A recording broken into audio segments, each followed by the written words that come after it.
Bendecido saludo a cada uno de ustedes, el equipo de doctorantes conformados por Rudadiela Estepa, Araminta Vargas, Carlos Díaz y quien les habla Lucila Mesa, estudiantes del programa Doctorado en Educación de la Universidad Pedagógica Experimental Libertador UPEL, Instituto Pedagógico Gervasio Rubio, vamos a socializar el análisis epistemológico sobre algunas ciencias particulares y sus propios paradigmas. Este trabajo pertenece al curso de Epistemología de la Educación dirigido por la docente titular, doctora Leidis Eymar Rodríguez Rodríguez. Iniciamos con la epistemología en educación matemática, que se refiere al conocimiento de sus proposiciones, donde se reconoce las influencias de disciplinas, por supuesto, las matemáticas, la filosofía, la psicología y la sociología. Para este campo, Gascón 2001 presenta 3 tipos de epistemologías en la organización de sus saberes matemáticos, desde los griegos hasta el presente. En primer lugar, tenemos la epistemología euclídea, que enmarca el pensamiento racional deductivo, donde prueba la validez de los enunciados contenidos en los teoremas a la teoría matemática. Tiene en cuenta que el proceso de enseñanza-aprendizaje es un acto sencillo para quien posea la formación de la disciplina.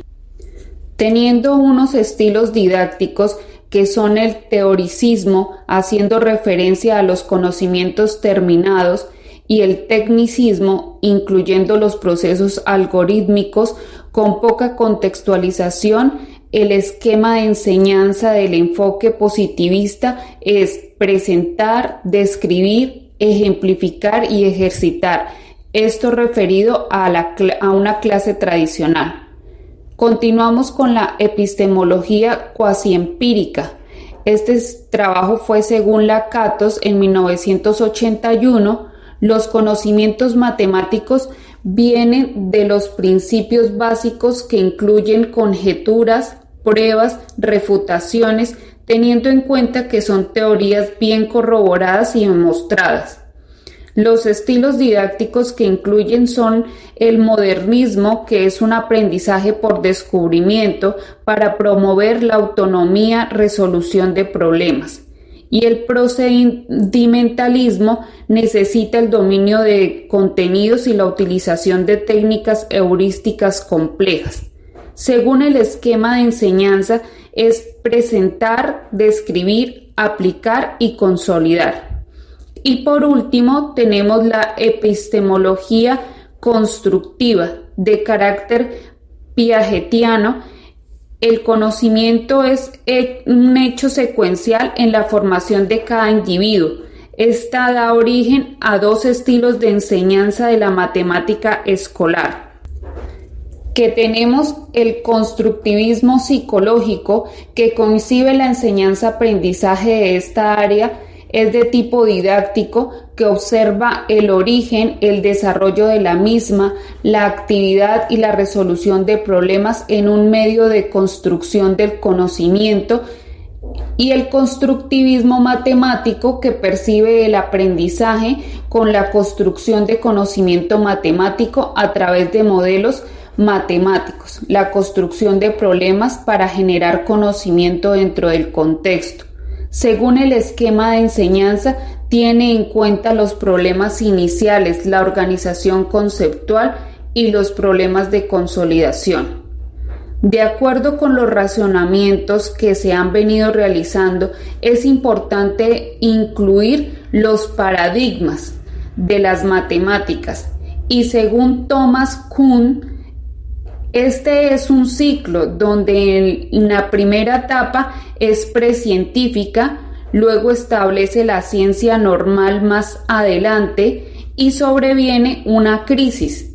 Y esta crisis luego se convierte en una revolución que luego volverá entonces a la etapa de la ciencia normal, ahora en otra ciencia. Y teniendo en cuenta la definición de este modelo, nos remontamos a los paradigmas de la enseñanza-aprendizaje de las matemáticas, Ha estado diferentes momentos de la enseñanza de las matemáticas de manera asincrónica.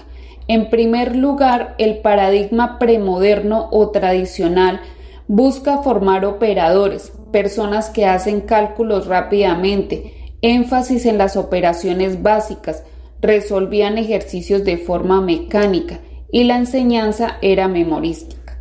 Luego, en los años 30 en Europa del siglo pasado, con el auge del constructivismo, nace el paradigma moderno y busca formar matemáticos. Dice que la matemática se aprende como se hace y ésta se hace de manera lógica deductiva. Se basa en demostraciones matemáticas, aprendían de manera memorística, sin entender qué significaba o entender los objetos matemáticos que se tenían. Al analizar eso, en Estados Unidos apareció el paradigma de la resolución de problemas y en este caso apareció la palabra cotidiano, donde los problemas debían ser de la vida cotidiana. Supone la aplicación de algoritmos matemáticos, sin embargo solo se incluyeron palabras del contexto que los problemas no tenían relación con el mundo. En relación a eso, en los años 80 aparece el paradigma de matemáticas para la vida o realista. Busca que a partir de las situaciones que surge de la vida puedan entender que la aplicación de las matemáticas y que se aprenda a pensar en matemáticas. Tiene 3 tipos de enseñanza, que son los algoritmos heurísticos para modelar problemas, procesos cognitivos y metacognitivos, y busca comprender los algoritmos matemáticos. A continuación, vamos a mirar las perspectivas de la ciencia. La epistemología de las ciencias naturales. Según Almanza, 2002, el saber construido metodológicamente y racionalmente en oposición a opiniones que carecen de fundamento parte de la filosofía, que estudia los fundamentos y los métodos del conocimiento científico.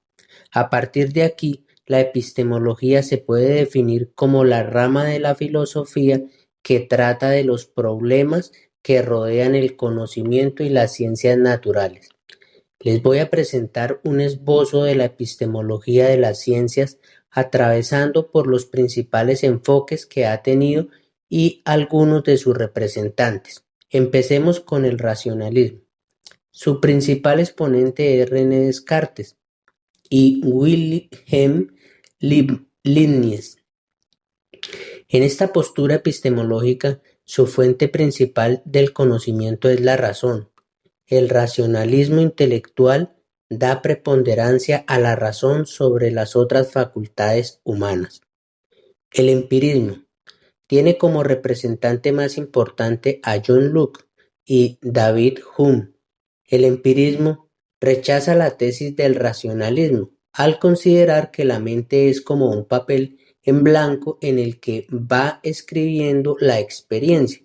Rechaza la intuición intelectual de algo que no sea propiamente y acepta solo la percepción como fundamento del conocimiento. Realismo. Para esta corriente epistemológica, la fuente del conocimiento se encuentra en las mismas cosas, pues éstas son reales, independientemente de la conciencia, se dividen en realismo ingenuo y realismo crítico. Su representante es Mario Bunge. Idealismo. La convicción de la realidad tiene por fondo fuerzas espirituales y potencias ideales. Para el idealismo solo hay 2 tipos de objetos, toda vez que queden suprimidos los objetos reales, objetos de conciencia y objetos ideales. Su representante, Teófilo Isnardi. Dogmatismo. Postura epistemológica según la cual el conocimiento es simplemente posible, no hay manera de que el ser humano no conozca el mundo exterior, pues se da por supuesto el contacto entre el sujeto y el objeto del conocimiento y uno de sus representantes es Zenón de Sitio. Escepticismo. Postura epistemológica en donde el sujeto cognoscente no puede aprender el objeto del conocimiento. No hay posibilidad de conocer y por lo tanto debemos abstenernos de pronunciar algún juicio. Su representante Martin Gardner. Inductivismo. Explicar y predecir con certeza el funcionamiento de la naturaleza, observándola cuidadosamente para descubrir sus leyes y principios, es el objeto de la ciencia inductivista y para ello cuenta con el método científico. Para Bacon, la inducción experimental es el criterio metódico que servirá de brújula para el mundo intelectual. Su representante, Johann Kreidorf y Moritz. Actualmente contamos con enfoques epistemológicos en ciencias naturales, como son los más utilizados: el empirista deductivo, hipotético deductivo, introspectivo vivencial y sociocrítico. Los paradigmas de las ciencias naturales. Para el filósofo griego Platón, el conocimiento es aquello necesariamente verdadero. Tiene relación porque un paradigma es un modelo creado a través de vivencias y la epistemología es la teoría del conocimiento, donde el conocimiento es el producto de los saberes adquiridos por las experiencias. Resulta de gran importancia cuál es la naturaleza y la constitución de las ciencias. Esta se encuentra cimentada sobre unas bases históricas, sociológicas y epistemológicas. Por lo tanto, es difícil comprender la naturaleza de la misma. La ciencia gira en base a 4 paradigmas fundamentales que son el positivismo, el realismo, el pragmatismo y el relativismo. El positivismo se desarrolló en los años 30 y para hablar de positivismo deberíamos referirnos al famoso Círculo de Viena, quienes tuvieron como uno de sus grandes proyectos la elaboración de una enciclopedia para la ciencia unificada, en la que la reducción de las ciencias era un objeto fundamental. Vázquez Acevedo, 2001. Sus principales características fueron la orientación nomotética de la investigación, la formulación y verificación de hipótesis, así como su predicción, el empleo del método cuantitativo y técnicas estadísticas. El realismo. Este paradigma realista se centra en la descripción y comprensión del fenómeno y cuestiona la existencia de una realidad externa y valiosa para ser analizada. Se centra en comprender la realidad desde diversos ángulos, desde una perspectiva dinámica, múltiple y holística. Uno de sus principales exponentes es Karl Popper, aunque sus ideas e ideales se encontraron sometidos a grandes críticas por su dualismo entre lo teórico y lo observacional. El relativismo es una postura epistemológica que hace depender la validez del conocimiento de determinados lugares, tiempos, épocas históricas, ciclos de cultura y otras condiciones externas de las cuales este conocimiento se efectuó. Uno de sus grandes principales representantes es Thomas Kuhn. Pragmatismo. Se llama así a la corriente filosófica iniciada a finales del siglo XIX, a raíz de la denominada máxima pragmática, propuesta por el lógico y científico Charles Price. El pragmatismo sitúa el criterio de la verdad en la eficacia y el valor del pensamiento para la vida. El pragmatismo, corriente filosófica predominante en América y tuvo una amplia influencia en el derecho en la teoría política y social, en el arte y la religión. La emergencia del desarrollo de las ciencias sociales. El auge de los estudios culturales, sociales, humanos respondió al desafío sociocultural que generó la Revolución Francesa e Industrial durante el siglo XVII, ya que hasta entonces la sociedad no constituía un problema para la conciencia y era posible una visión monolítica y sin fisura de la misma. Es decir, las relaciones sociales, la cultura, el pasado y porvenir de la sociedad funcionaban inconscientemente de manera similar a las fuerzas elementales del cosmos. Pero desde el momento en que la sociedad europea entró en crisis, pasó a convertirse en un problema para la misma en cuanto a su forma de organizarse se hizo evidente la ignorancia teórica para comprenderse a sí misma. Durante el siglo XIX se impulsa un conocimiento objetivo de la realidad sobre la base de un conocimiento empírico para aprender la realidad y no inventarla o intuirla. A mediados del siglo XX, los saberes se organizan en una triple perspectiva epistemológica. Por una parte, las ciencias naturales, dedicadas al estudio de sistemas no humanos, y por el otro, las humanidades orientadas a la producción cultural, mental y espiritual. El esfuerzo de cada una de las ciencias por definir lo que la distinguía de las demás resultó ser un elemento decisivo para el conocimiento científico.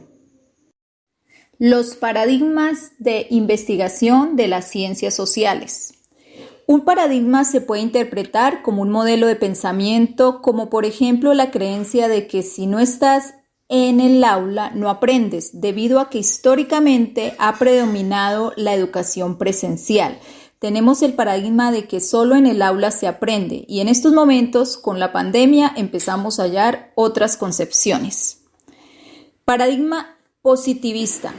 También llamado deductivo, cuantitativo, empírico, analista y relacionista, surge en el siglo XIX. Asume la existencia de una sola realidad, parte del supuesto de que el mundo tiene existencia propia, independientemente de quién lo estudia. Su argumento central es que el mundo social existe externamente al investigador y que sus propiedades pueden medirse a través de la observación. Es decir, el observador no interviene, solo observa el fenómeno y lo estudia a través de los datos sin intervenir. La investigación es independiente, neutral y libre de valores, garantiza los conocimientos libres de contexto. Paradigma interpretativo. Afirma que la realidad natural de las leyes de las ciencias son diferentes y por lo tanto requieren diferentes tipos de métodos. Persigue transformar una realidad enmarcada y contextualizada. Se trata de entrar al mundo personal de los individuos en las motivaciones que los orientan y sus creencias. Tiene por objeto mejorar la calidad de aprendizaje y la vida personal y social de los individuos. Paradigma sociocrítico es el que comparte en cierta forma la necesidad de explicar los fenómenos sociales, desentrañan las relaciones casuales, pero además logra tener cierta capacidad de predicción. El paradigma sociocrítico posee un componente de crítica al orden establecido y al conocimiento conservador, por lo que va a buscar siempre la transformación de la realidad. Concluir, estos tres paradigmas no se pueden fusionar para desarrollar una investigación porque parten de supuestos ideológicos y científicos incompatibles, pero a la vez estimamos que ellos no son sistemas cerrados, sino que sobre la base de sus fundamentos se abren a un diálogo legítimo y enriquecedor, sobre todo en el campo tan complejo como es el de las ciencias sociales. Componentes de los paradigmas de investigación en ciencias sociales. Tenemos el componente cualitativo y el cuantitativo. El componente cualitativo busca comprender y describir, explorar y reconstruir un contexto social para interpretarlo, para resolver un problema o transformación. Además, investiga de manera flexible, tanto subjetiva como objetivamente. Los principales exponentes son la fenomenología, constructivismo, el naturalismo y el interpretativismo. Su objeto de investigación es el entorno natural y social. Puede ser hechos sociales, históricos, naturales y culturales, pero se estudia como un todo en cada contexto en específico. La investigación cualitativa usa el método inductivo, que genera conclusiones generales a partir de casos o premisas particulares, es decir, va de lo particular a lo general.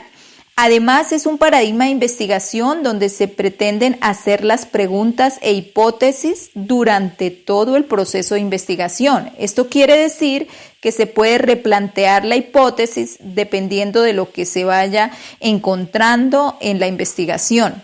Las fuentes de información se obtienen de entrevistas, discursos, imágenes, documentos, fotografías, artefactos, herramientas y objetos de la vida social del contexto a estudiar.